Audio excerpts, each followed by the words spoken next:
Hi all! Everything in my video is pulled from the public domain, and I am using them under the Fair Use, Fair Dealings guidelines. Everything I say is my own opinion. You should look into this information for yourselves, but I'm pretty sure I'm right. Good morning, everybody. I hope everybody had a fabulous weekend, a fabulous Monday. This video is going to be short, sweet, and to the point. Let's just jump in and go, shall we? Let's go. It's being reported that the Queen has moved permanently from Buckingham Palace to Windsor Castle, and that she will never live again in Buckingham Palace.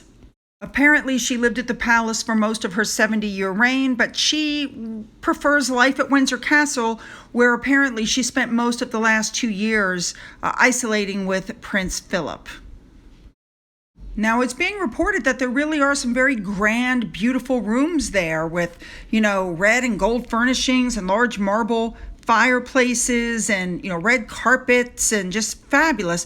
But the Queen's room was apparently much less grand. It was just very homey. I think she has a lot of wonderful memories with Philip at Windsor, and she prefers to stay there, and good for her. I hope she's comfortable there. All right, moving on.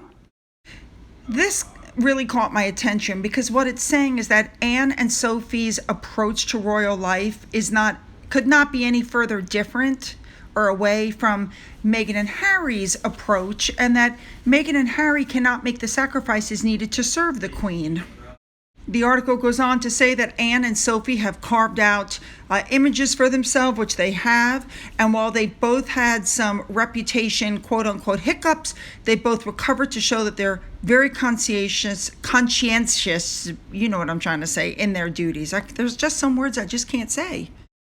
But Harry and Meghan are completely different because they're trying to build a brand and they're trying to make money for their pockets, which is not what Sophie and Anne are doing. Sophie and Princess Anne have been very steadfast and loyal in their service to the Queen, and they both are very dignified women. So yeah, completely different.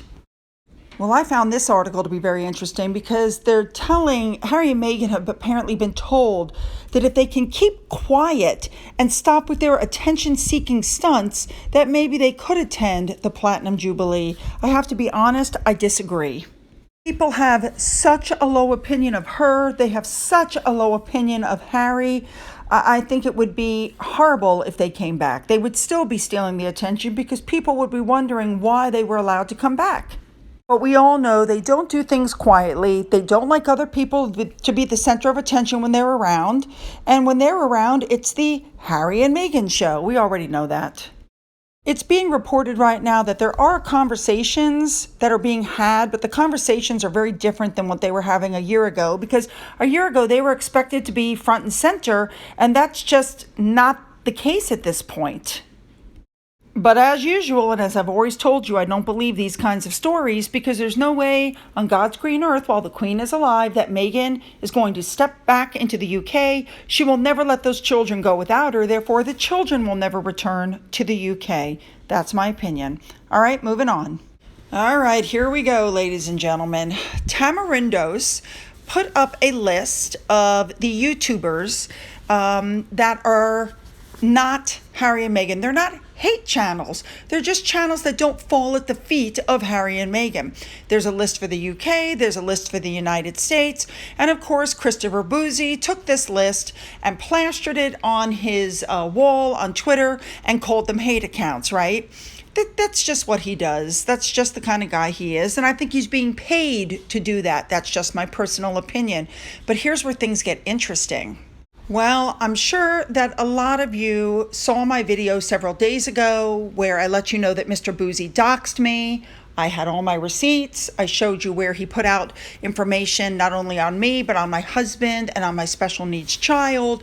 And he was essentially told that he needs to stop because he is cyberbullying, and where he lives has very strict laws on that. I think I made myself perfectly clear on that. I don't think I could have made myself any clearer of my position in relation to his behavior. I got an email from YouTube that there had been a copyright infringement notification regarding his video.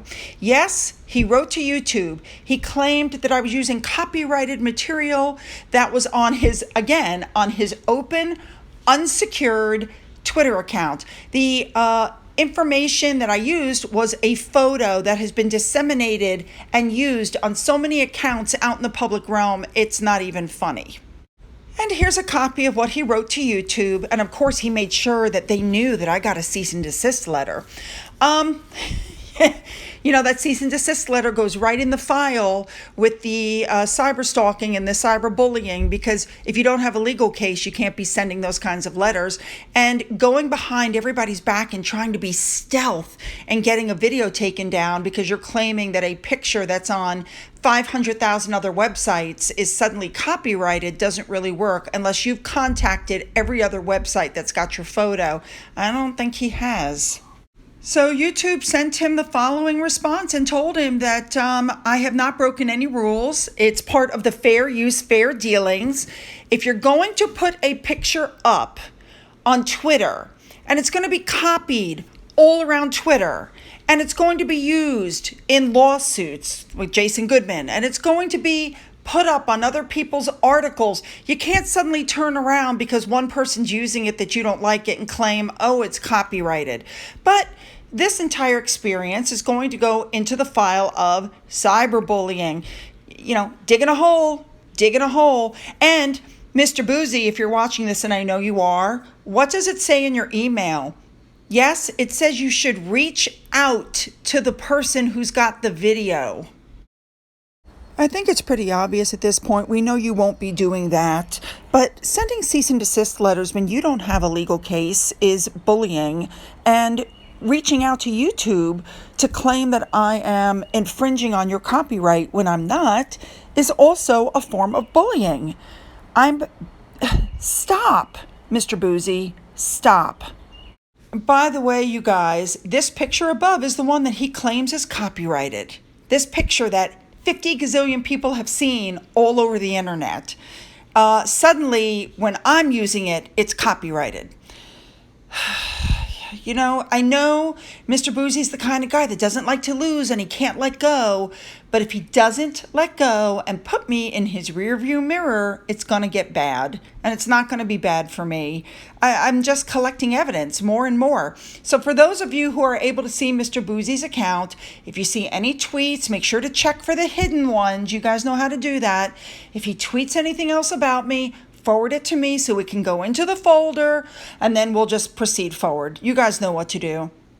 Now, on a completely different topic, this popped up on Facebook from 13 years ago, and when I read that, I realized just how tired I used to be and how much energy I used to have. I could never work 45 hours in 4 days anymore. I just don't have it. So what do you guys think about the Queen moving to Windsor permanently? And what do you think about Harry and Meghan being told that if they could meld into the background, then they could come for the Queen's Jubilee? And what do you all think about Mr. Bouzy trying to get my video about how he doxed me taken down, claiming suddenly that one of his photos is copyrighted? Don't forget to leave those comments below. You know I love them. Don't forget to hit the subscribe button. If you've already hit the subscribe button, double check and make sure you're still subscribed. Don't forget you can follow me on Twitter. You can follow me on Getter. You can email me. For those who have donated to my coffee fund, thank you so much. And as always, you guys, have a great day.